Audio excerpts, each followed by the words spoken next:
ton ordinateur, prends tes effets et quitte ma société, et quitte mon entreprise. Sors. Le même monsieur qui t'a donné le travail vient te dire, mon ami, laisse mon travail, je vais chercher un autre maçon. Je vais chercher un autre ouvrier pour continuer de bâtir ma maison. Pourquoi? Parce que, bien aimé, à quelque part, il y a un hôtel qui s'est levé contre toi. Il y a une parole satanique qui a été déclarée et proclamée sur un hôtel. Et l'hôtel, la bien-aimée, est en train de crier contre toi nuit et jour. Pour ne pas que tu aies de l'avancement. Pour ne pas que tu aies, alléluia, le succès. Pour ne pas que tu aies la joie. Pour ne pas que tu sois en paix. Bien-aimé, une personne qui n'est pas en paix ne peut pas avancer. Je vous dis la vérité. S'il n'y a pas la paix en toi, tu ne peux pas avancer. Donc la seule chose que l'ennemi fait dans ces hôtels, c'est de venir t'arracher ta paix. C'est de venir voler ta paix. C'est de venir, bien-aimé, tourmenter ton cœur. Pour que ton âme soit tourmentée. Et lorsque ton âme est tourmentée, rien ne peut avancer avec toi. Rien ne peut bouger dans ta vie. Et c'était cette pratique occulte qui était faite sur le peuple d'Israël. Alléluia.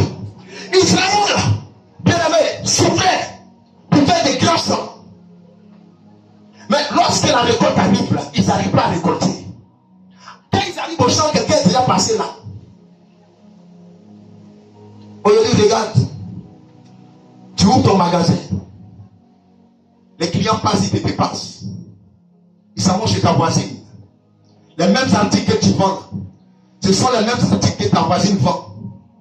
Mais toi, quand les clients viennent jusqu'à arriver devant toi, ils te dépassent pour aller chez ta voisine pour acheter. Quand les clients arrivent jusqu'à toi, ils te dépassent pour aller chez ton voisin pour acheter.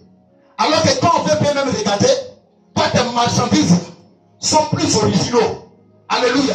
Sont plus originales autant pour moi. Tes marchandises sont plus originales que pour ton voisin, que pour ta voisine. Tu as un restaurant. Tu as ouvert le restaurant. Alléluia. Tu étais la seule femme à vendre dans ce secteur.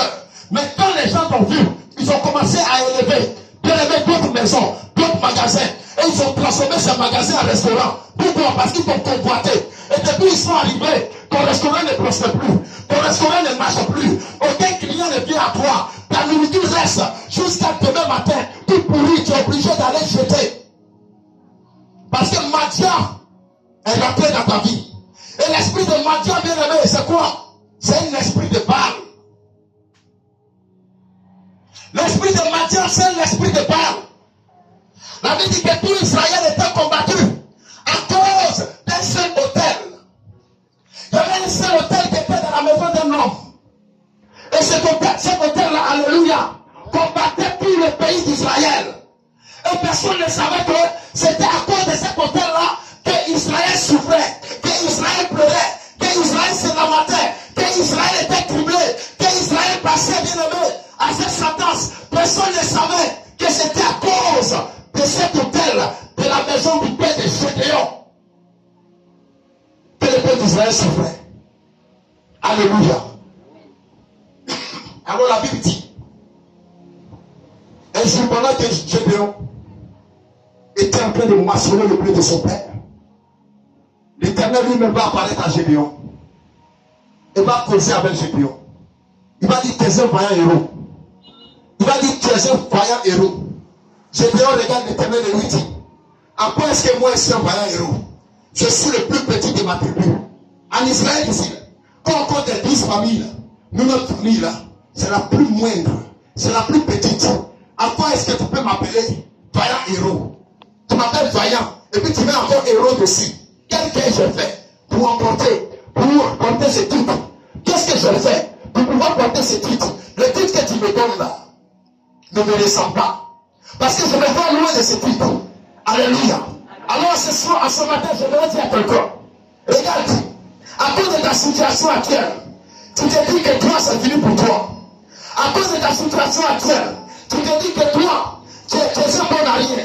Tu es venu sur la terre pour accompagner les gens. Tu es venu sur la terre, bien aimé, insulté, pour être méprisé, pour être abandonné, pour que les gens mettent la honte sur toi. Mais laisse-moi te dire que tu as de la valeur aux yeux de l'Éternel des armées. Laisse-moi te dire que tu as de la valeur aux yeux de Jésus-Christ. Laisse-moi te dire que tu es important aux yeux de Jésus-Christ.